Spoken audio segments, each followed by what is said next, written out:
Hello Gent fans, and welcome to the second week of the video blog with your host Holden Novak and our weekly guest Coach Tromba. How you doing today, Coach? Oh, I'm doing wonderful. It was a great weekend, just really wonderful. And before we get started, I just want to say, since this is going to go on the web, I'm just going to shout out one of our pitchers right now, Caleb Kirk. It's a really nice shirt. I appreciate you letting me borrow it. And also, great job this weekend to all the pitchers. Very selfless guy letting you borrow a shirt like that. Very selfless. But just to speed it up and kind of recap of what the Diamond Gents have been doing in the off weekend and this past week. We played UT Tyler, who was ranked 17th last Wednesday because it was postponed till that day. But you know, we got out there and Caleb Kirk had a great showing that day. Went 5 innings with no runs, no walks, 3 hits and 2 Ks. And so, you know, he's just been doing what he's been doing all year, really. And the bats also had a strong showing by two sophomores of our team, Ian Graham and Chris Zapata. They both went 2 for 4, and Zapata had 3 RBIs, and Ian had 2. So what did you think about that UT Tyler game?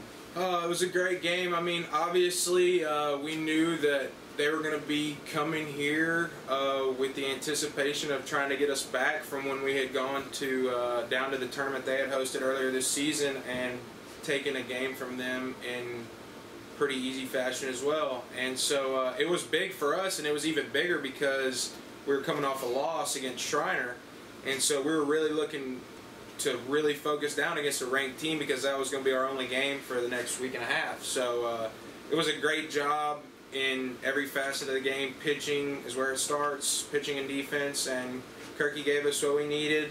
The VA came in, shut the door as well, but I mean, it's much easier to pitch whenever the offense is doing what they've been doing for us all season, scoring those runs, and it's just been really fun to watch, and we're just going to keep it going.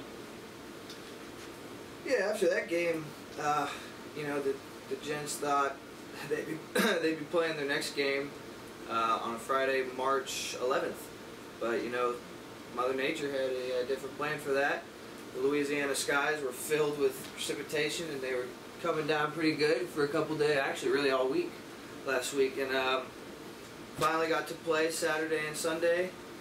The bats exploded in those last 2 games, that doubleheader on Sunday with 10 runs in each game. And you know, the guy who really kind of exploded the bats and got them going was Michael Schimpf. He was he 9 for 14 on the weekend? 9 for 14 on the weekend out of the leadoff spot. That's huge. I mean, with the on-base percentage that he has this year and just his ability to get on, it's not like he couldn't be a 3 or 4 hole cleanup hitter for us and driving a lot of runs, but he's just so effective out of the leadoff spot, and he's just such a tough out. He's a grinder.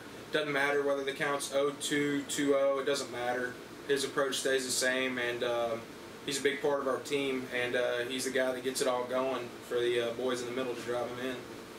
Talking about a big part of our team, getting our big boy Aaron Quintanilla back for this weekend in the DH spot. That's awesome. It's good to see that we can get him back in. He looks a lot better. Everything looked great. The cool thing is, with Scott Dwyer being able to play a really good second base for us, it gives us the ability to kind of ease Q back into it. And man, he was just really effective this weekend. Just a pure hitter, great hitter. Great baseball player. And so, I mean, that's what we expect from him. That's what all the guys know that he's going to do when he's in the lineup. And so his presence in our lineup doesn't matter, just makes our lineup so much better. And so that was great to get him back. He's a huge part of our squad. And it was a really good weekend. Got a couple knocks, too.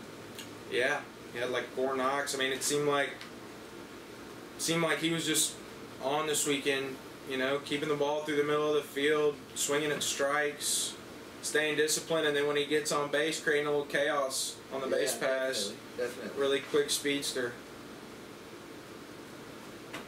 Oh, yeah. Starting pitching. Well, 3 games. I mean, honestly, obviously, working with y'all every day, I'm a little biased, but I mean, the things that we've talked about all year have been really executed really well lately. I mean, it comes down to, more than anything, first pitch strikes in general, and then not allowing walks. That same concept of just attacking hitters, being the aggressor, and keeping your pitch count down for our starters and working deep into the ball game. Because we're really confident with those 3 on the mound, with some guys coming in the back end if we need them. But I mean, we want our horses on the mound, and they're giving us exactly what we need. And like I said earlier, it's really easy whenever the offense comes to life and explodes like they have really all season long. We've had so many key 2-out RBIs this year, and just some really big hits. And we're doing some really nice things with the bat as well, whether the bunting, hit and run, just some different things that are really working out. But we come through Friday's game. Obviously, Friday night. It was actually Saturday this week, but it's still your first game. It's your Friday night, quote unquote, and we got a great effort from you, and that kind of leads the way. It kind of sets the pace for the rest of the guys to follow. When you go out Friday night, every team go throw their best arm. I mean, got to come out and grind, and game 1 sets the tone for the rest of the weekend. So, kind of right where you left off is right where Jackie and Kirky picked it up, and the offense was once again just phenomenal. I mean, everything's clicking right now, and that's something that's really hard in baseball.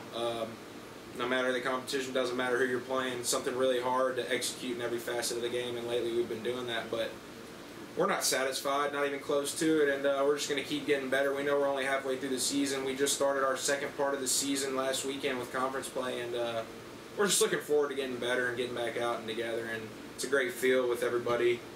This team, everyone just wants to be better. Everyone just wants to win, and the confidence is there, and it should be.